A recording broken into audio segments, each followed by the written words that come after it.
Washington et Israël viennent d'être démasqués. Un avertissement sérieux vient d'être lancé contre eux par l'ONU. Oui, parce que le 28 février 2026, ils ont frappé une école de filles, de jeunes filles. On parle de 140 à 180 victimes. Ces filles innocentes qui s'apprêtaient à suivre le cours le matin ont reçu dans leurs murs les différents missiles et drones conjointement lancés par les États-Unis d'Amérique et Israël. Et ça fait vraiment pitié. Ils se sont attaqués de façon délibérée à cette école. Alors, nous avons entendu le président Donald Trump tout récemment dire que l'Iran n'était en train de rien faire, que l'Iran ne ciblait pas des objectifs militaires, mais l'Iran était en train de cibler des objectifs civils, que ce soit en Israël ou dans les pays de la région, et que Israël était en train de, du moins l'Iran était en train de violer le droit international. C'est pourquoi ils viennent d'être démasqués. L'ONU a condamné fermement cette frappe contre l'école des filles et l'ONU a été très claire. Il faut arrêter la violation du droit international. Et l'ONU a demandé l'ouverture d'une enquête, puisque c'est toujours la procédure, pour vraiment que le rapport puisse dire, voici ceux qui sont coupables. Et donc, en termes clairs, l'Iran n'a jamais commencé par frapper des cibles civiles. Lorsque nous voyons l'Iran frapper des ambassades qui sont des cibles civiles, des aéroports, des ports, c'est parce que Washington et Tel Aviv ont commencé. Ils ont été les premiers à commencer. Alors, l'avertissement de l'ONU est très clair. Allons-y dans plus de détails pour voir ce qui se passe, pour nous permettre de mieux comprendre le processus de ce qui se passe du côté du Moyen-Orient.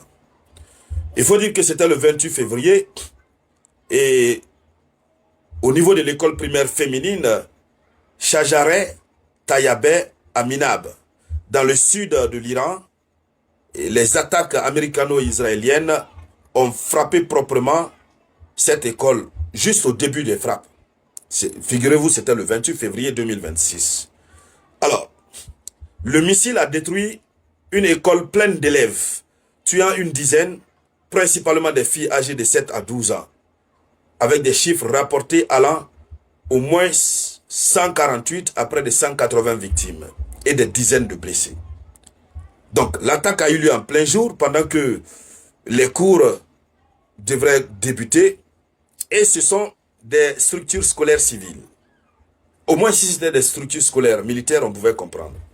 Le gouvernement iranien a clairement accusé Israël et les États-Unis d'Amérique d'être responsables, tandis que Washington confirme qu'il n'aurait pas délibérément ciblé une école et que l'incident est en cours d'examen. Donc Washington reconnaît quand même. Mais Washington dit qu'ils n'ont pas délibérément ciblé une école. Donc ça veut dire que c'est par erreur. Et si c'est une erreur, quoi qu'il advienne erreur ou pas, le fait est là déjà. L'Amérique a frappé une école. Et si c'est une erreur, ça veut dire qu'il y a une défaillance dans le système de communication de la guerre de Washington. Allons-y plus loin. C'est le Bureau des droits de l'homme de l'ONU qui appelle à une enquête rapide, partiale et complète sur les circonstances de l'attaque et exhorte les forces responsables à publier les résultats.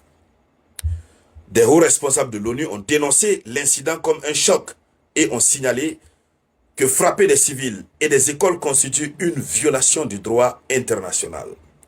L'UNESCO a également dénoncé l'attaque, affirmant que les écoles sont des espaces protégés par le droit international et que ce type de frappe met gravement en danger les enfants et viole les normes humanitaires. Alors, cette frappe de cette école est un tournant décisif dans cette guerre. Pourquoi?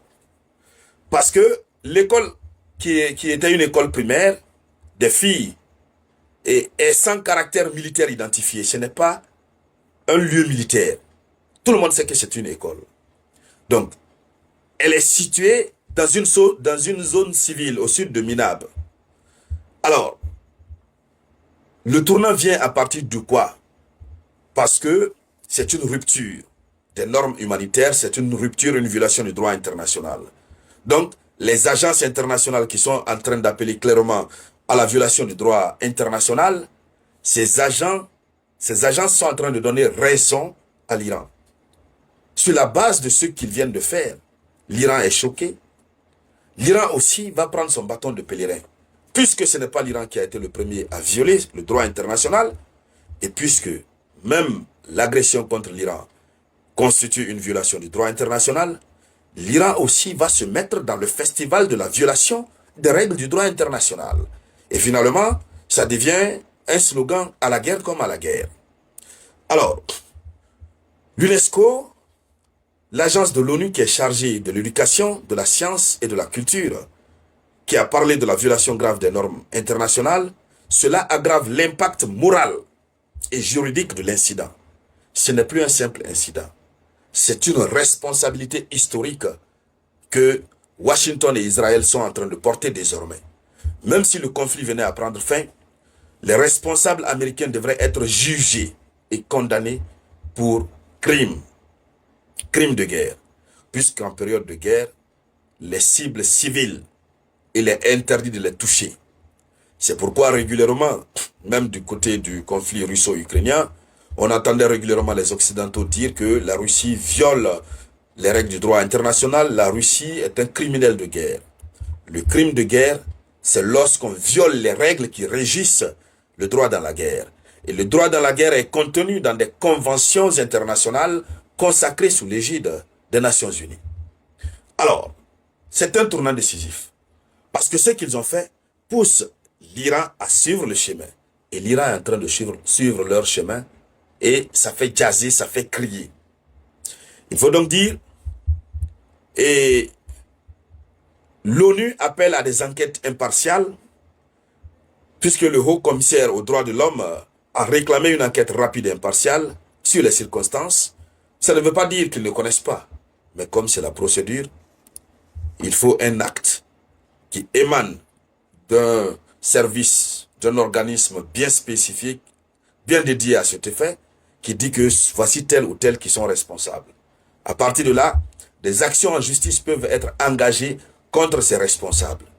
C'est déjà une forme de victoire pour l'Iran, que l'âme de ses filles repose en paix. Mais là déjà, sur le plan de la bataille juridique, l'Iran remporte une victoire. Pourquoi?